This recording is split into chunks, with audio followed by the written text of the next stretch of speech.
நம்முடைய முதல்வர் அங்க சார் மற்ற பார்ட்டி லீடர்ஸ் அழகாக சொன்னாங்க. பாட்டாளி மக்கள் கட்சியின் சார்பாக சகோதரர் அன்புமணியும் சொன்னாரு, விடுதலை சிறுத்தைகள் சார்பாக சகோதரர் திருமா அவர்களும் அழகாக எடுத்து சொன்னாங்க. எல்லா தலைவர்களுமே பேசியிருக்காங்க. அதுல அன்புமணி என்ன சொன்னார் தெரியுங்களா? தென்னக மாநில முதல்வர்கள் தென்னகத்தினுடைய முதல்வர்கள் கட்சிகளை சந்தித்து தென்னக மாநில முதல்வர் கலந்து கொண்டு கூட்டுக்குழுவை அமைக்க வேண்டும். அந்த கூட்டுக்குழுவுக்கு நீங்களே தலைமையாக இருந்து இதனுடைய எதிரொலியாக செயல்படுத்த வேண்டும் என்று அற்புதமாக சொல்ல முதல்வர் வரவேற்றார். நாங்க இப்ப என்ன சொல்றோம், இந்தியாவிலேயே பாஜக செய்கின்ற ஒவ்வொரு பிரச்சனை சார், நீங்க எடுத்த உடனே பாத்தீங்கன்னா வேகமா வருவாங்க. இல்ல எதுக்குன்னு கேளுங்க.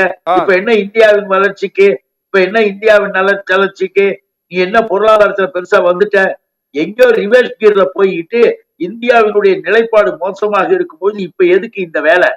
இது தேவையில்லாத வெட்டி செலவு வேலைகளாகவும் போது தெரியுங்களா?